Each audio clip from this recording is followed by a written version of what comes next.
Bueno, hoy vamos a hablar del Imperio Azteca.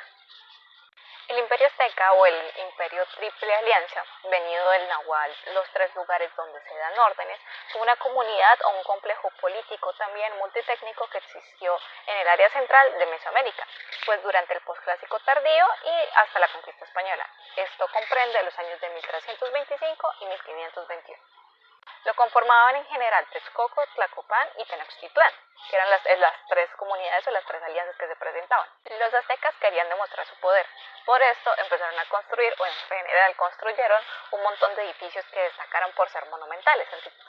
La arquitectura azteca destaca en general por la monumentalidad, la grandeza y la veneración en general de la divinidad, que es un factor muy importante. Bueno, y en general su estilo arquitectónico se apreciaba muchísimo más en el momento de construir sus pirámides. O sea, construían templos y pues otro tipo de arquitectura, pero pues se dividían en general dos, la religiosa y la civil. Ellos en general construían templos iguales, pero otros más grandes dedicados a otro tipo de dioses. Por ejemplo, como Tlaloc, Xochipilli y en general uno de los más famosos, Quetzalcóatl, que es uno de los más representativos. La arquitectura azteca poseía una similitud en general de cualquiera de las otras culturas de América Central o mesoamericanas, pues con un innato sentido del orden y la simetría, que era lo que los caracterizaba. Los diseños geométricos y las líneas amplias eran una gran representación de su dogma religioso y el poder del Estado, porque aún así ellos tenían un sistema político en el cual se relacionaban, tenían sistemas de castas también.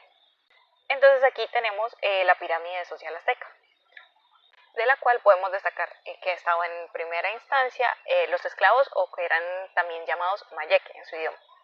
Luego, como está aquí en azul, los maselhualí, que eran los plebeyos. Más arriba estaban los pocheclac, que eran como los mercaderes o comerciantes que se encontraban. Y por aquí estaban los tecutil o los pili, que ya empezaban a ser parte de la nobleza. Y por última instancia estaban los hueys o los tlatoani, que era como la cúspide, o obviamente los que tenían más conexión o se les implicaba directamente con los dioses.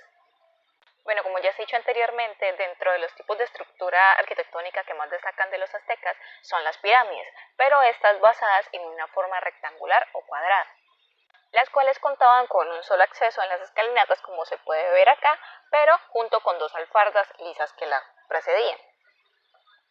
Y pues en general muchas de las pirámides de Tenochtitlán seguían este modelo. Dos de las creaciones arquitectónicas de los aztecas, pues más relevantes y más importantes, están Tepoztlán y Malinalco, que son dos estructuras que fueron excavadas en roca y terminadas en mampostería. Los aztecas destacaron por dos tipos de ingeniería, hidráulica y agronómica. Los aztecas fueron increíbles ingenieros civiles e hidráulicos. Prueba de ello fue haber podido levantar agua en el área de Tenochtitlán, pues sobre una plataforma tipo isla que era totalmente artificial y que prácticamente flotaba. Por escasez de alimentos, ellos utilizaron una técnica que consistía en ganar terrenos al lago con rellenos de limón y varas. A esto se le llamó chinampas. Estas producían maíz, frijoles o como ellos les dicen porotos y otras diversidades de cultivos. Otro modelo arquitectónico que también se le puede acuñar o admirar al Imperio Azteca o toda la arquitectura azteca es la pirámide de planta circular, pero eso tenía una característica tradicional, que pues tradicionalmente se le atribuye o se le atribuía al dios del viento, que era llamado Ejecalt. Entre las más conocidas está Calixtlahuaca y también la estación de metro de Pino Suárez. Otro tipo de construcción que también era muy característica de los aztecas es un tipo de plataforma decorada con calaveras, que esta constituía la base o la plataforma de Zompantili, que es una estructura donde se acumulaban los cráneos de los sacrificados, que hacía parte de sus rituales en general religiosos y el dogma de los aztecas, y se colocaban allí, como lo anteriormente dije, como base. De esto solamente se conserva como un pequeño altar en el Museo Nacional de Antropología de México.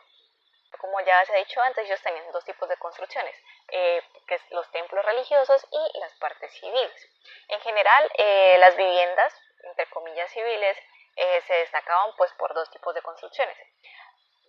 Estas eran definidas más que todo por, teóricamente hablando, su estratificación. Entonces teníamos a los pobres, que eran los que tenían menor accesibilidad y las casas eran un poquito más modestas, y para los ricos estas estaban hechas en piedra. Estas contenían en general una sola cámara y podían tener hasta 2 salidas, y el techo era bajo y plano. Estas estaban constituidas con materiales como adobe, pues para la pega, la cal, entre otros materiales. Entre ellos podríamos encontrar el ladrillo quemado, el ladrillo no quemado, el ciprés, el cedro, el pino y la palma.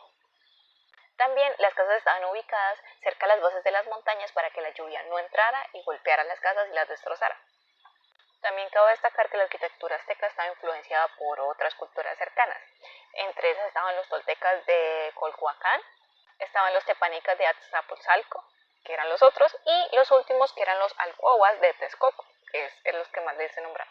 Sin dejar de lado que ellos también se vieron muy influenciados por las otras culturas como la olmeca, la maya, la tolteca y la zapoteca, pero a partir de estos pues fundaron un estilo arquitectónico propio.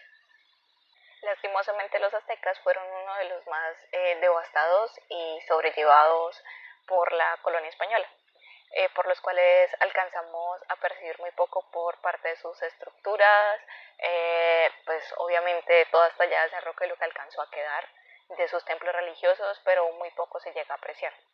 De las pocas cosas que podemos encontrar también es su escultura, que es maravillosa, pero lastimosamente pues se lleva una gran pérdida. Esto también llevado por una gran coincidencia que hubo, porque ellos esperaban a uno de sus dioses, que era el gran Quetzalcóatl, y se supone que él vendría más o menos en el año 1519. ¿Qué ocurrió?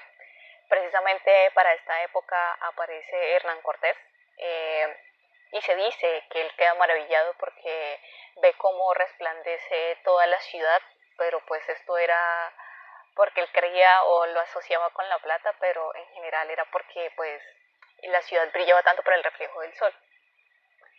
Con la llegada de los colonizadores y los españoles, obviamente ellos presentaron una grandísima desventaja, y es que ellos no conocían la pólvora, por lo cual pues tenían que enfrentarse literalmente a las armas de fuego, simplemente ellos con escudos, con hachas, con un montón de artefactos que obviamente no les daban seguridad ni ataque a larga distancia.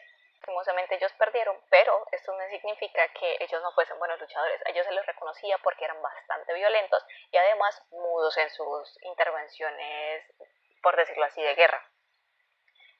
Sin embargo, la cultura azteca nos deja con un grandísimo presente simbólico, con un montón de apreciación de la arquitectura, materiales y de nuestros principios de simbiosis entre la conquista española y nuestras raíces indígenas.